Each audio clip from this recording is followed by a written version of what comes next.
le quatrième chapitre, c'est ce que j'appelle le mépris explicite de la démocratie. Il faut savoir que l'ensemble du processus européen est vicié dès l'origine par ses concepteurs, qui sont tous, sauf des démocrates.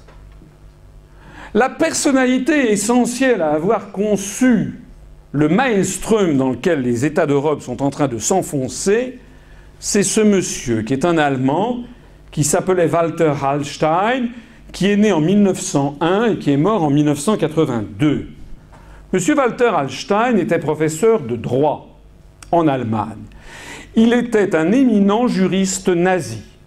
Il a d'ailleurs ici, on a une photocopie par exemple, d'un document qu'il a envoyé le 30 septembre 1935 à Rostock aux représentants du gouvernement nazi à l'université, puisque sous Hitler, il y avait des représentants du gouvernement qui étaient les personnes qui tenaient l'université, et donc il lui donne son pédigré. En référence à mon serment d'entrée en fonction, je déclare, dans la période de l'après-guerre, de l'après-première guerre mondiale, c'est la traduction en français du texte en allemand que je viens de vous montrer, c'est-à-dire après 1918, je fus membre des organismes suivants. Pendant la période que j'ai passée en tant qu'assistant d'avocat, j'appartenais à l'association des assistants d'avocats du Reich nazi. En tant que professeur, j'appartenais à l'association des universités allemandes du Reich. Aujourd'hui, je suis membre de l'association des juristes allemands nationaux-socialistes, Bund Nationalsozialistischer Deutscher Juristen, le BSNDJ, de l'association nationale socialiste et des enseignants et des maîtres de conférences. C'était le formulaire nécessaire pour pouvoir être nommé. Il a ensuite, d'ailleurs, en 1936, été nommé par le chancelier de l'université de Rostock. Sur base de l'autorité qui m'est conférée par le ministère de l'Éducation du Reich, je suis au plaisir de vous nommer au poste de doyen de la faculté de droit et d'économie. Je vous demande de m'informer de la personne que vous avez nommée en tant que votre adjoint, Heil Hitler. Rostock, le 18 mai 1936. Alors ensuite, on avance dans l'histoire de l'Allemagne. Le 9 mai 1938, 2 ans après, Adolf Hitler se rend à Rome. Il n'y a pas beaucoup de photos de cette rencontre. Je vous ai mis celles que j'ai pu trouver. Adolf Hitler se rend à Rome pour rencontrer le Duce Benito Mussolini afin de mettre sur pied Das Neue Europa, la nouvelle Europe, dictature européenne qui sera placée sous leur contrôle. Et d'ailleurs pour le plus grand bénéfice des firmes allemandes. Donc le chancelier du Reich, Adolf Hitler, qui d'ailleurs, oui, est encore chancelier du Reich à l'époque, je crois, Adolf Hitler d'un côté et Mussolini se rencontrent, conviennent de mettre sur pied une nouvelle Europe, conviennent donc de réunir des équipes de juristes pour concevoir ce que serait cette nouvelle Europe qui permettra de ligoter les peuples, et le sort tombe sur l'un des grands juristes prometteurs du régime, M. Walter Hallstein. Du 21 au 25 juin 1938, Walter Hallstein représente le gouvernement nazi pendant les négociations d'État à État avec l'Italie fasciste concernant la mise en place d'un cadre juridique de la nouvelle Europe. Ça va mener à ce discours permanent que l'on aura au cours des années 40 sur la nouvelle Europe. L'année historique du grand regroupement de l'Europe. Qui est-ce qui a publié ça? Eh bien, c'est un journal français, publié par Histoire, publié le 1er février 1941, qui rend compte du discours du Führer à Berlin, au Sportpalast de Berlin. 1941 sera l'année historique du grand regroupement de l'Europe, de la nouvelle Europe, conçue par M. Walter Hallstein. En France, la politique collaborationniste va d'ailleurs gloser sur ces questions. Sous Pétain, on aura notamment des brochures, des documentations sur la France européenne. On voit qu'il s'agit de la construction de l'Europe. L'inauguration de l'exposition La France européenne avec les autorités nazies le 6 juin 1941 à Paris. Et l'on sait également qu'il y aura dans cette exposition, on voit ici les autorités nazies avec le représentant personnel du maréchal Pétain. On voit également dans cette exposition l'avant et l'après, l'ancienne Europe et la nouvelle Europe. L'ancienne Europe, on la voit ici avec toutes ses barrières nationales. Hier, l'Europe cloisonnée des démocraties inefficaces. C'est comme ça que c'est présenté. Demain, grâce au chancelier du Reich et au duce italien, la nouvelle Europe sans frontières dessinée par Adolf Hitler. Il n'y aura plus de frontières, les communications seront faciles. Il y aura des grands axes de communication qui permettront d'avoir enfin un sentiment européen et ça sera favorable au commerce. D'ailleurs, toute la propagande de Vichy consiste à dire qu'il faut imiter l'Allemagne. Je travaille en Allemagne pour la France. Travailler en Allemagne, français, pour rendre la France plus forte. Il faut faire comme les Allemands. C'est extraordinaire. On pourrait presque les ressortir, ces affiches. On avait donc Pétain qui, par ailleurs, disait « Connaissez-vous mieux que lui les problèmes de l'heure ?» On pourrait mettre d'ailleurs la tête de François Hollande. « Connaissez-vous mieux que lui les problèmes de l'heure ?» Il se prévaut d'une compétence technique, comme Sarkozy.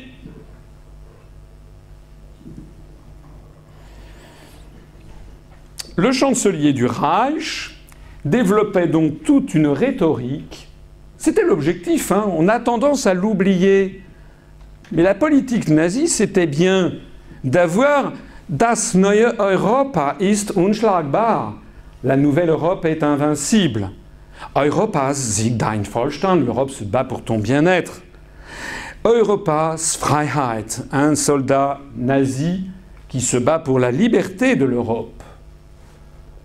Échec à l'ennemi de l'Europe, ça c'est une brochure publiée par les autorités françaises sous l'occupation. Les ennemis de l'Europe, ce sont les anglo-saxons, c'est les Anglais, avec un Stuka qui les bombarde. Officier nazi pendant la Deuxième Guerre mondiale, Walter Hallstein fut fait prisonnier par les Alliés pendant la bataille de Cherbourg. Entré ensuite, après 1945, au sein de la CDU d'après-guerre, il devient rapidement le secrétaire d'État aux Affaires étrangères du chancelier Konrad Adenauer en 1951. À ce poste, il élabore la doctrine Hallstein et négocie au nom de la République fédérale d'Allemagne les modalités de la construction européenne qu'on lui demande de préparer. Il ressort les dossiers qu'il avait préparés au mois de juin 1938. Il co-signe le traité de Rome le 25 mars 1957 avec Adenauer, le fameux traité dont j'ai créé l'UPR pour proposer aux Français d'en sortir. Et si vous ne me croyez pas, eh bien voici la photo. On a ici Adenauer et vous voyez juste à côté de lui Walter Hallstein, le juriste nazi choisi par Hitler pour préparer la nouvelle Europe. C'est bizarre qu'on ne vous en parle jamais.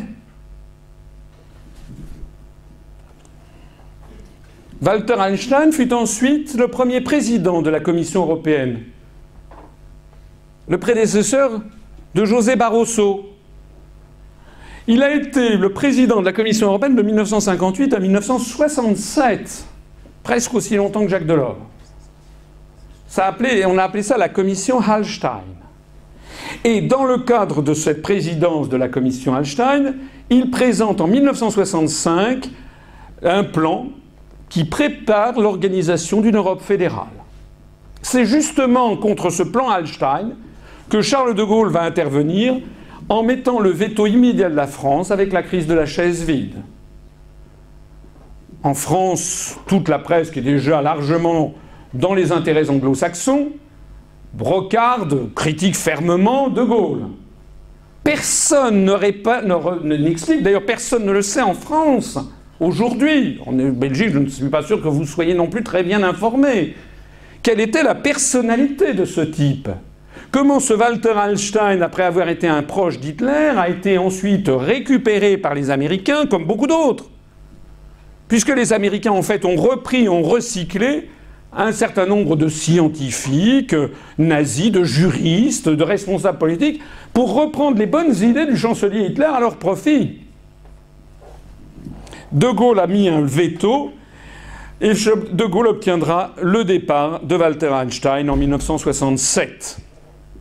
Après la crise de la chaise vide.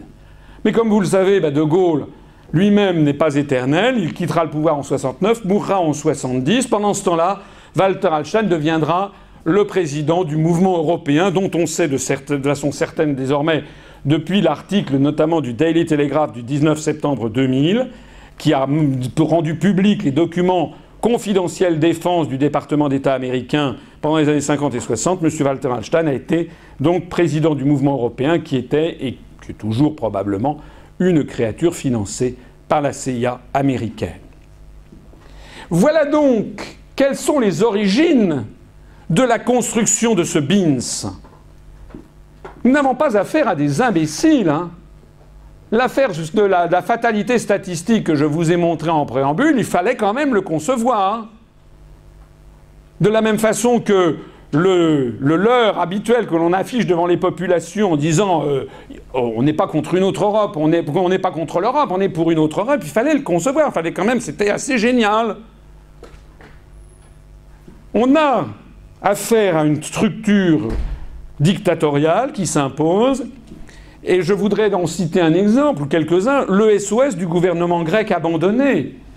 Le 2 novembre 2011, le gouvernement grec soutient à l'unanimité la décision annoncée par M. Papandréou, j'en parlais tout à l'heure. Le Premier ministre Papandréou décide d'organiser un référendum sur le prétendu plan de sauvetage de l'euro et de la Grèce. En fait, il s'agit de sauver les banques. Donc, Papandréou annonce qu'il va faire un référendum. C'était en 2011. Je pense quand même que la plupart d'entre vous se rappellent ce qui s'est passé. Si vous ne vous rappelez pas, allez regarder dans les archives récentes. Aussitôt que Papandréou a dit ça, tous les médias occidentaux lui sont tombés dessus. Sarkozy s'est indigné. Le président Barroso a fait part de sa vive préoccupation. Que l'on demande à un peuple son avis s'il voulait ou non être plumé. Donc le gouvernement grec a publié le 2 novembre, devant cette manœuvre de déstabilisation intercontinentale venue notamment des États-Unis, une déclaration solennelle en disant « La démocratie doit être maintenue au-dessus des appétits des marchés ». Le gouvernement grec, la Grèce, démocratia, demos kratos, le pouvoir du peuple, c'est de là que ça vient. Le pays qui a inventé la démocratie a envoyé un SOS en disant qu'il soutenait la décision du Premier ministre. La démocratie doit être maintenue au-dessus des appétits des marchés. Malheureusement, tout le monde les a laissés tomber. Normalement, le président de la République française aurait dû dire « Stop !» Monsieur Papandréou doit effectuer en effet un référendum. La France aurait été conforme à ce moment-là avec son histoire, avec le pays des droits de l'homme et le pays de la Révolution française. Mais pas du tout. Monsieur Sarkozy a condamné cette opération de référendum. Cette mise en garde d'Athènes, berceau mondial de la démocratie, a été suivie par la démission forcée du Premier ministre Papandréou. Il a été obligé d'avaler son chapeau, de reconnaître qu'il ne ferait pas le référendum, et ensuite il a été obligé de démissionner et remplacé par Loukas Papademos, dont je vous ai donné le pédigré à l'instant même, qui était le type choisi par Goldman Sachs, celui qui avait été à la banque de Boston et qui ensuite a trafiqué les comptes avec les représentants de Goldman Sachs. C'est donc bel et bien désormais la question de la survie même de la démocratie qui est posée dans toute l'Europe continentale et celle de la lutte contre la dictature conçue par Walter Hallstein.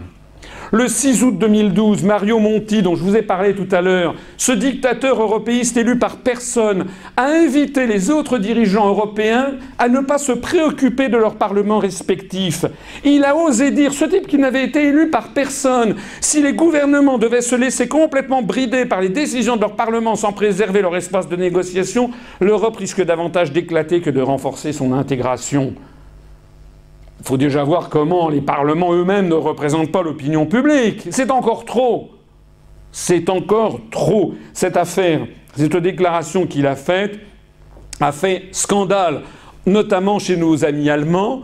Michael Grosse-Brümmer, le chef de l'union CDU-CSU au Bundestag, s'est fendu d'un communiqué, c'est le président du groupe CDU-CSU, en disant « La capacité d'un gouvernement à agir revêt une importance décisive en termes de crise, c'est indiscutable, mais cela ne justifie aucunement la tentative de limiter les vérifications parlementaires qui sont nécessaires au niveau démocratique. » Il y a même le porte-parole de la chancelière d'Allemagne, M. Georg Streiter, excusez-moi, le porte-parole de Mme Merkel, qui a été obligé de faire à lui-même une conférence de presse en disant « Les décisions des gouvernements doivent avoir une légitimité démocratique. » La chancelière a conscience qu'en Allemagne, les textes de loi doivent être soutenus par le Parlement et que celui-ci doit participer à leur élaboration. Il serait bon que l'on revienne à un peu de calme dans le débat. Est-ce que vous vous rendez compte qu'en 2012, ce dont je vous parle, c'est le 6 août 2012, est-ce que vous vous rendez compte qu'en mois d'août 2012, le porte-parole de la chancelière d'Allemagne est obligé de faire une conférence de presse pour rappeler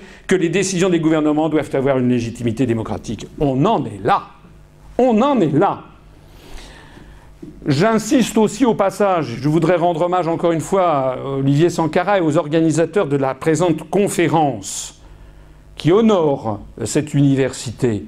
C'est que tout débat sérieux et contradictoire sur la sortie de l'Union européenne ou sur l'euro est désormais quasiment, a toujours été, en tout cas en France, est quasiment interdit, en tout cas est interdit de tous les médias. Pourtant, il y a un article, j'en parlerai tout à l'heure, l'article 50 du TU, qui permet de sortir de l'Union européenne. Pourtant, je le disais tout à l'heure, il y a 2 ministres du gouvernement britannique en exercice qui ont demandé la sortie de l'Union européenne. 100 parlementaires britanniques viennent de demander qu'un référendum ait lieu sur le sujet. En France, c'est interdit de toutes les télés, toutes les radios, tous les journaux, tous les magazines. Interdit, sauf les toutes petites radios, où on veut bien m'inviter pour en parler. L'interdiction de tout débat sérieux et contradictoire sur la sortie de l'Union européenne, à travers toute l'Europe, les médias. Il y a eu ici d'ailleurs, il y a quelques jours, je me suis permis de faire une saisie d'écran de l'affiche qui vous a été montrée. Eyes on Europe, oui on parle l'européen, c'est-à-dire l'américain. Eyes on Europe, l'Europe sous pression populiste, une vraie menace pour l'UE. Ça veut dire quoi? Ça veut dire que tout débat sérieux sur cette question est systématiquement ravalé au niveau dont je parlais tout à l'heure, des mouvements d'extrême droite. Donc les médias, mais aussi la plupart des relais d'opinion, assimilent toute opposition à la construction européenne à des mouvements qui seraient des mouvements antiparlementaires ou d'extrême droite, donc au populisme. Deuxièmement, ne donne la parole qu'à ces mouvements-là en faussant leur image. C'est-à-dire à la fois, on dit que toute l'opposition se résume à eux et on ne fait que les promouvoir dans les médias. Et en plus de ça, on travestit leur image. Ici, d'après ce que j'ai compris de cette photo, on voit, semble-t-il, Madame Le Pen, à gauche. On voit Madame Le Pen à gauche et on voit M. Beppe Grillo à droite, je suppose. Mais en France, le Front National n'a jamais demandé de sortir de l'Union européenne depuis 21 ans.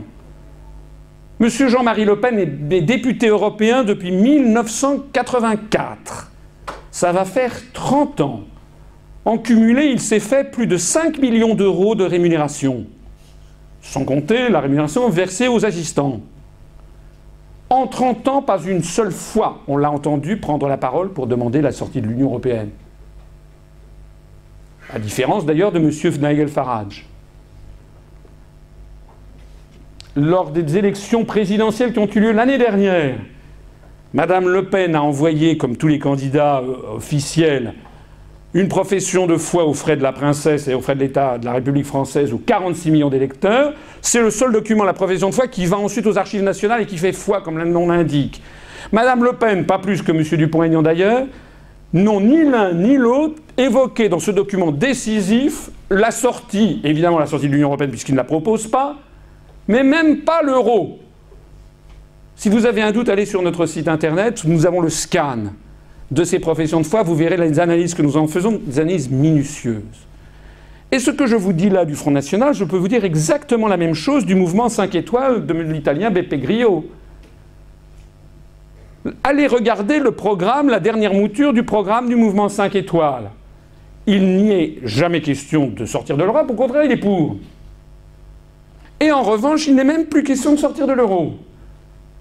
Donc en fait, on voit ici une affiche où on veut vous faire croire que l'Union européenne est menacée par des mouvements qui sont en effet populistes, c'est-à-dire qui ne vont jamais au fond des choses, qui ne vous apportent pas d'argumentation rationnelle, qui surfent constamment sur les indignations de l'opinion publique, y compris reprenant à leur compte des indignations de type xénophobe, etc.